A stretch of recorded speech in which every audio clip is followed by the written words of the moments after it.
आइए दोस्तों देखते हैं आज डेली करंट अफेयर्स का पार्ट 1। तो डेली करंट अफेयर्स का पहला क्वेश्चन है आज का।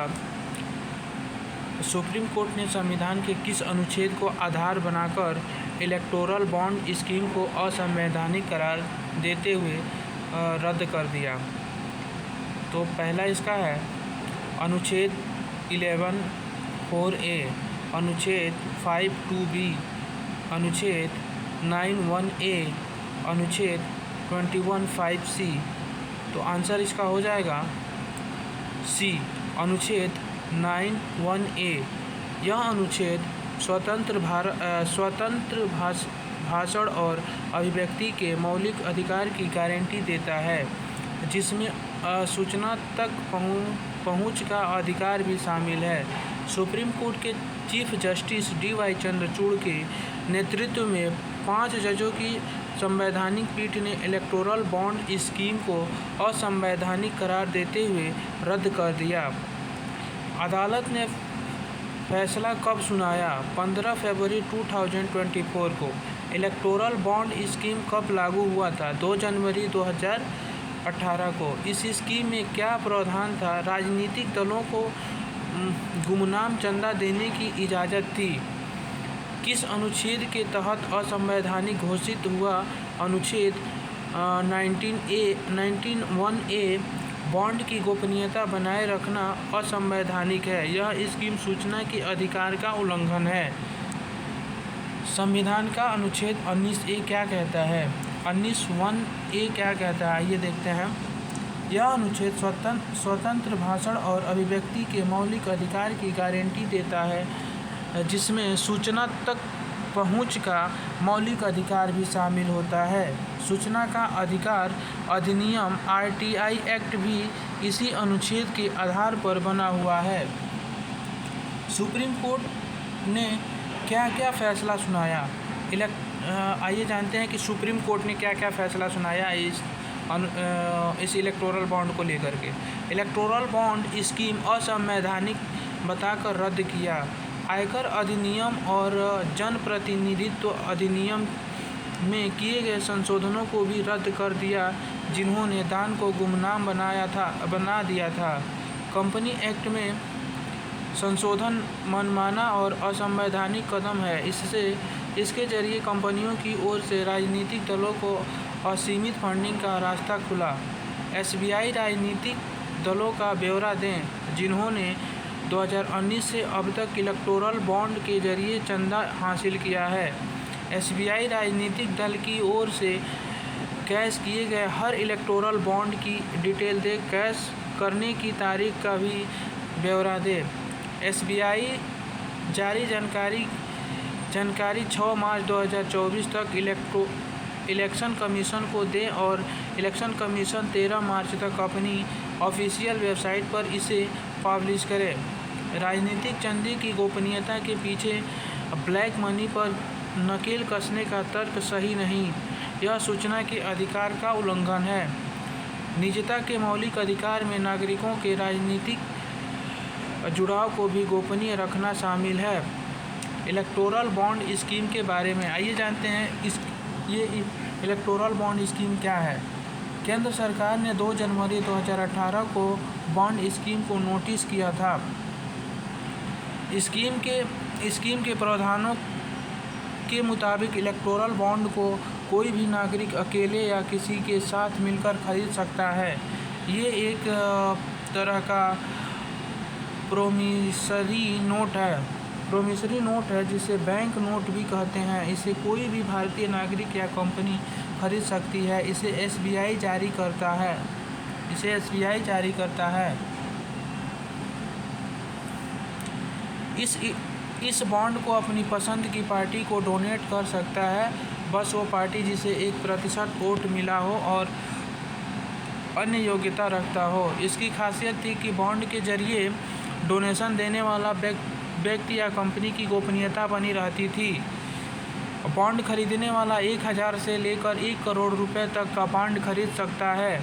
डोनर के बॉन्ड डोनेट करने के 15 दिन के अंदर इसे उस पार्टी को चुनाव आयोग से वेरीफाइड बैंक अकाउंट से कैश करवाना होता है। योजना को 2017 में सुप्रीम कोर्ट में चुनौती दी गई थी। सुनवाई 2019 में शुरू हुई, फैसला फरवरी 2024 में आया। इलेक्टोरल बॉन्ड स्कीम पर विवाद क्यों हुआ? आइए जानते हैं कि इलेक्टोरल बॉन्ड पर विवाद क्यों हुआ। संसद में 2017 में तत्कालीन वित्त मंत्री अरुण जेटली ने इलेक्टोरल बॉन्ड स्कीम विधेयक को पेश करते वक्त दावा किया कि इससे राजनीतिक पार्टियों को मिलने वाली फंडिंग और चुनाव व्यवस्था में पारदर्शिता आएगी, ब्लैक मनी पर अंकुश लगेगा। दूसरी ओर इसका विरोध करने वालों का कहना है कि इलेक्टोरल बॉन्ड खरीदने वाले की पहचान जाहिर नहीं की जाती है, इससे ये चुनावों में काले धन के इस्तेमाल का जरिया बन सकते हैं। कुछ लोगों का आरोप है कि इस स्कीम को बड़े कॉपरेटिव घरानों को ध्यान में रख कर लाया गया है। इससे ये घराने बिना पहचान उजागर हुए जितनी मर्जी उतना चंदा राजनीतिक पार्टियों को दे सकते हैं। इलेक्टोरल बॉन्ड का फ़ायदा किस पार्टी को सबसे ज़्यादा हुई है? आइए जानते हैं। इलेक्टोरल बॉन्ड स्कीम आने की वजह से बीजेपी को सबसे ज़्यादा फ़ायदा हुआ है। 2018 से अब तक इलेक्टोरल बॉन्ड के जरिए सबसे ज़्यादा चंदा भाजपा को मिला है। 6 साल में चुनावी बॉन्ड से भाजपा को 6,337 करोड़ की चुनावी फंडिंग हुई। कांग्रेस को 1,108 करोड़ चुनावी फंडिंग मिली। करंट अफेयर्स का दूसरा क्वेश्चन है, पीएम मोदी ने अपने कार्यकाल में कतर की कौन सी यात्रा फरवरी 2024 में की? Which visit did PM Modi make to Qatar during his tenure in February 2024? पहली, दूसरी और तीसरी, चौथी। तो बी हमारा आंसर हो जाएगा दूसरी यात्रा की। प्रधानमंत्री नरेंद्र मोदी ने पहली बार कतर की यात्रा 2016 में की थी। इसके बाद वह दूसरी यात्रा पर फरवरी 2024 में कतर पहुंचे। भारतीय प्रधानमंत्री की कतर की दूसरी यात्रा कतर द्वारा 8 भारतीयों को रिहा करने के कुछ दिनों बाद हुई। इन भारतीयों को कतर में पहले मौत की सज़ा सुनाई गई थी और बाद में कतर के अमीर ने रिहा कर दिया था। प्रधानमंत्री नरेंद्र मोदी ने कतर के अमीर शेख तमीम बिन हमद अल थानी से द्विपक्षीय वार्ता की। दोनों नेताओं ने व्यापार, निवेश, ऊर्जा, वित्त और प्रौद्योगिकी जैसे क्षेत्रों में द्विपक्षीय सहयोग बढ़ाने पर विचारों का आदान प्रदान किया। इससे पहले COP28 समिट के दौरान दिसंबर 2023 में दोनों नेताओं के बीच मुलाकात हुई थी। आर्थिक संबंध 2023 में भारत और कतर के राजनीतिक संबंध के 50 वर्ष पूरे हुए। दोनों देशों के बीच 2022-2023 में 20 बिलियन अमेरिकी डॉलर का द्विपक्षीय व्यापार हुआ। कतर ने 2023 में 1.5 बिलियन डॉलर का निवेश भारत में किया और भारत ने 450 बिलियन डॉलर का निवेश कतर में किया।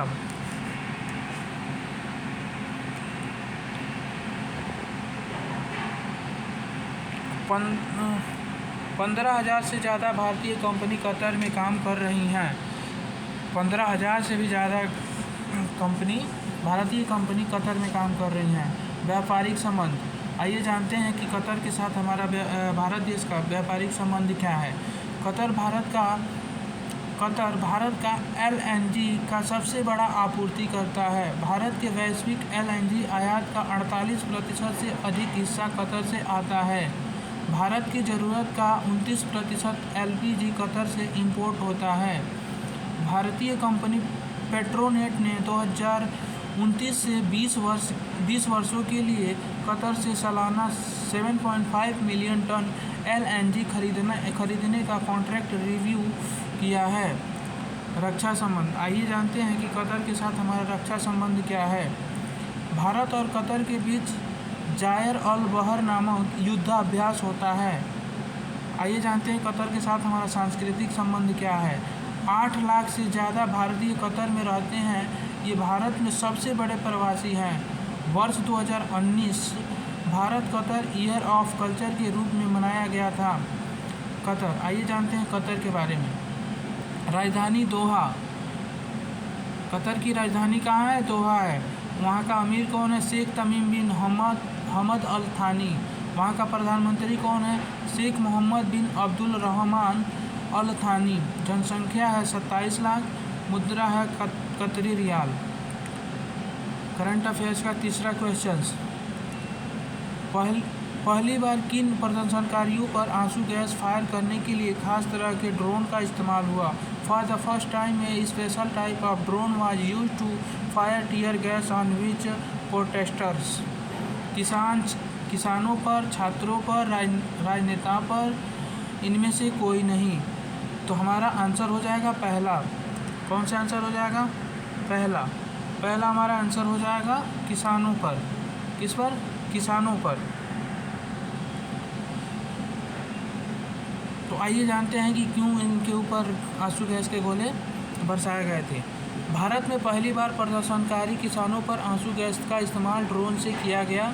फरवरी 2024 में पंजाब और हरियाणा के बॉर्डर पर किसानों को रोकने के लिए पैरा मिलिट्री फोर्स और पुलिस के टीयर स्मोक यूनिट ने ड्रोन के जरिए किसानों पर आंसू गैस गिराए।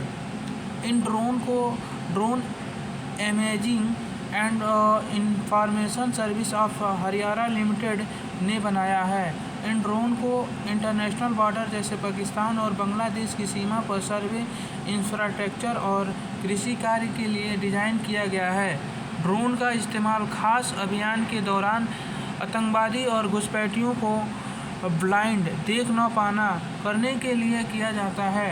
ड्रोन आधारित आंसू गैस लॉन्चर को ड्रोन टीयर स्मोक लॉन्चर भी कहा जाता है। इसे ड्रोन को 2022 में बीएसएफ ने पेश किया था। ड्रोन कैसे काम करता है? आइए जानते हैं कि ये ड्रोन कैसे काम करता है। यह ड्रोन एक साथ कई म्यूनिशन फायर करने में सक्षम है। इसे रिमोट से संचालित किया जाता है। इसमें टीयर गैस फायरिंग गन लगा होता है जिसे प्रदर्शनकारियों पर खास ऊंचाई से फायर किया जाता है ताकि किसी को फिजिकल इंजरी न हो। ड्रोन से गिराए जाने वाले आंसू गैस 400 से 500 मीटर तक के क्षेत्र को कवर कर लेते हैं। स्मोक सेल्स को इसमें फिक्स किया जाता है।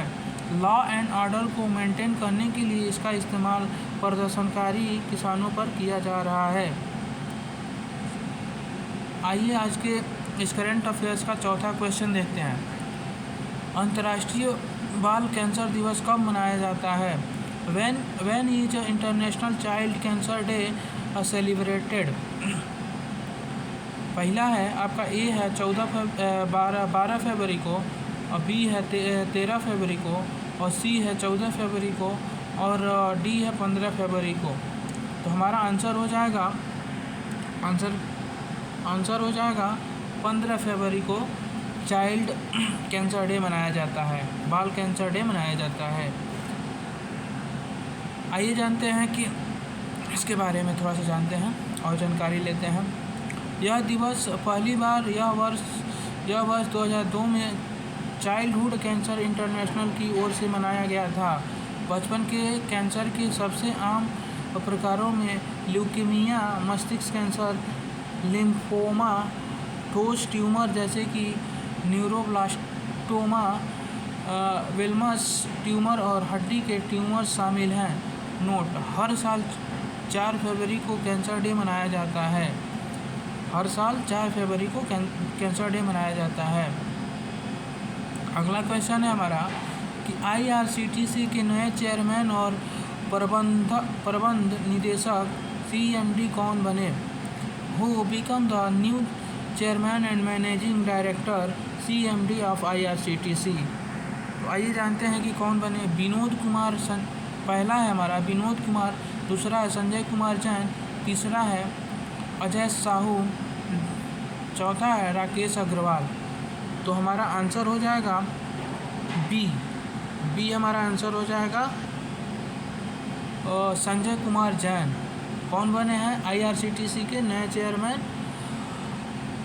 संजय कुमार जैन। आइए इसके बारे में और थोड़ी जानकारी लेते हैं। IRCTC भारतीय रेलवे खान पान और पर्यटन निगम limited, Indian railway catering and tourism corporation, इसका फुल फॉर्म होता है। आइए अगला क्वेश्चन देखते हैं।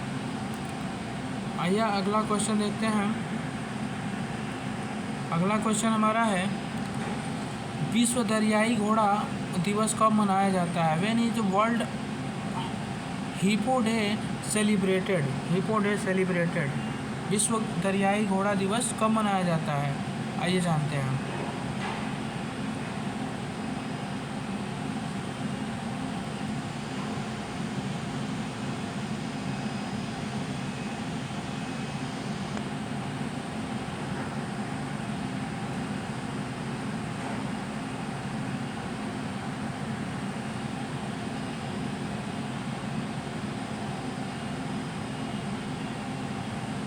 विश्व दरियाई घोड़ा दिवस कब मनाया जाता है?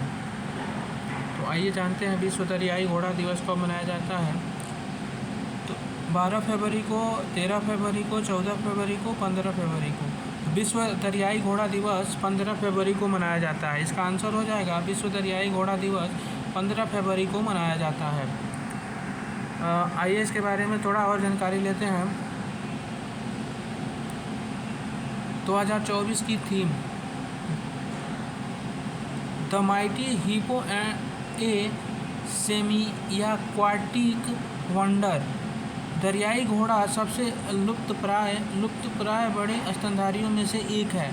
आज दरियाई घोड़े की आबादी दुनिया में 1,15,000 से 1,30,000 के बीच होने का अनुमान है। नोट: विश्व पर्यावरण दिवस पूरे विश्व में 5 जून को मनाया जाता है। आइए आज के करंट अफेयर्स का अगला क्वेश्चन देखते हैं, जो कि 7वां क्वेश्चन है। थोक महंगाई दर पिछले 3 महीने के निचले स्तर आ गई। जनवरी में यह कितनी थी? आइए जानते हैं कि ये जनवरी में कितनी थी। तो जनवरी में ये हमारा ऑप्शन है 0.27%, बी है 1.27%, सी है 2.27%, डी है 3.27%। आंसर हमारा हो जाएगा पहला ए हो जाएगा, यानी कि 0.27%। आइए इसके बारे में और थोड़ी सी जानकारी लेते हैं। इस गिरावट का कारण खाद्य वस्तुओं और विनिर्माण उत्पादों दोनों की कीमतों में कमी है। थोक महंगाई दर की रिपोर्ट किसने जारी की? Department for promotion of industry and international trade, DPIIT। यह ministry of commerce and industry के अंतर्गत है। नोट: खुदरा महंगाई दर NSO जारी करता है। थोक महंगाई दर क्या होती है? आइए जानते हैं कि थोक महंगाई दर क्या होती है। यह महंगाई दर थोक मूल्य सूचकांक WPI होलसेल प्राइस इंडेक्स के आधार पर तैयार होती है। होलसेल प्राइस इंडेक्स WPI या थोक मूल्य सूचकांक का मतलब उन कीमतों से होता है जो थोक बाजार में एक कारोबारी दूसरे कारोबारी से वसूलता है। ये कीमतें थोक में किए गए बिजनेस से जुड़ी होती है। नोट: खुदरा महंगाई दर कंज्यूमर प्राइस इंडेक्स से तय होता है। कॉमर्स एंड इंडस्ट्री मिनिस्ट्री कौन है? पीयूष गोयल है। भारत के कॉमर्स एंड इंडस्ट्री मिनिस्ट्री कौन है? पीयूष गोयल हैं। आइए आज के करंट अफेयर्स का अगला क्वेश्चन देखते हैं, जो कि 8वां है। 8वां क्वेश्चन हमारा है, किस राज्य सरकार ने गुप्तेश्वर वन को जैव विविधता विरासत स्थल घोषित किया? तो पहला है उड़ीसा, दूसरा है झारखंड, तीसरा है उत्तर प्रदेश, चौथा है बिहार। आइए देखते हैं कि इसका आंसर क्या होगा। तो इसका आंसर हो जाएगा उड़ीसा। उड़ीसा ने ऐसा किया। आइए इसके बारे में और थोड़ी सी जानकारी लेते हैं। उड़ीसा सरकार ने कोरापुट जिले के गुप्तेश्वर वन को अपना चौथा जैव विविधता विरासत स्थल घोषित किया है। यह जंगल जयपुर वन विभाग के अंतर्गत द्रोणखोल आरक्षित वन में गुप्तेश्वर शिव मंदिर के निकट है। उड़ीसा के जैव विविधता विरासत स्थल गुप्तेश्वर वन कोरापुट मदसुरु कंधमाल महेंद्रगिरी गजपति गंधमर्दन बोलांगीर। गुप्तेश्वर वन के बारे में आइए जानते हैं। गुप्तेश्वर वन के बारे में गुप्तेश्वर वन करीब 350 हेक्टेयर क्षेत्र में फैला हुआ है। यहाँ स्थानीय लोग पूजा अर्चना करते हैं और साथ ही यहाँ जीव जंतु और पेड़ पौधों की बहुत सी प्रजातियाँ पाई जाती है। उड़ीसा जैव विविधता बोर्ड ने जो सूची जारी की है उसमें इस साइट पर 608 जीव जंतु और 182 पेड़ों की प्रजातियाँ हैं। गुप्तेश्वर की चूना पत्थर की गुफाएं दक्षिणी उड़ीसा में पाई जाने वाली 16 प्रजातियों में से 8 प्रजातियों के चमगादड़ों बैट्स का आवास है। इसके अलावा यहाँ पुष्प विविधता भी है। सरकार ने बताया इस इलाके में जागरूकता और कार्य योजना तैयार करने के लिए 35 लाख रुपए की राशि दी गई है। उड़ीसा की राजधानी भुवनेश्वर है। मुख्यमंत्री नवीन पटनायक हैं और यहाँ के जो राज्यपाल हैं उनका नाम है रघुवर दास। आइए आज के करंट अफेयर्स का 9वां क्वेश्चन देखते हैं। डोपिंग के आरोप में भारतीय एथलीट और हैमर थ्रोअर रचना कुमारी पर कितने साल का प्रतिबंध लगाया गया है? Indian athlete and hammer thrower Rachna Kumari was banned for how many years on doping charges? 4 वर्ष, 12 वर्ष, 10 वर्ष, 5 वर्ष। तो हमारा आंसर हो जाएगा 12 वर्ष के लिए। कितने वर्ष के लिए? 12 वर्ष के लिए इनको बैन कर दिया गया है। आइए इनके बारे में और जानते हैं कि बैन क्यों किया गया है। आंसर बी यानी कि 12। एथलेटिक इंटीग्रिटी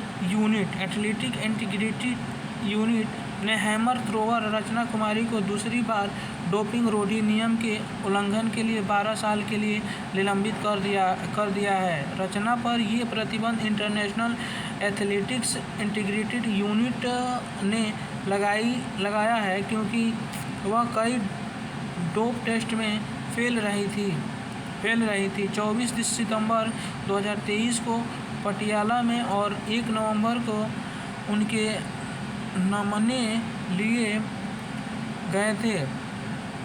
रचना इससे पहले भी वर्ष 2015 से 2019 तक निलंबित हो चुकी हैं।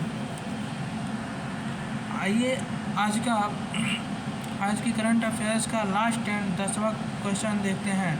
भारत और किस देश ने कुडनकुलम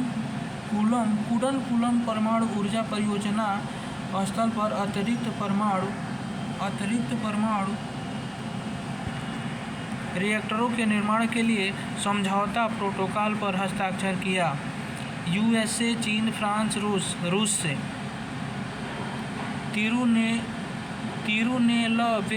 तिरुनेलवेली तमिलनाडु में KKNPP भारत और रूस की एक संयुक्त पहल है। यह द्विपक्षीय तकनीकी और ऊर्जा सहयोग की एक प्रमुख परियोजना है। हस्ताक्षरकर्ता रोसाटॉम राज्य परमाणु ऊर्जा निगम, रूस के महानिदेशक एलेक्सी लिखचेवा और भारत के परमाणु ऊर्जा आयोग AEC के अध्यक्ष और भारत सरकार के परमाणु ऊर्जा विभाग के सचिव अजीत कुमार मोहत।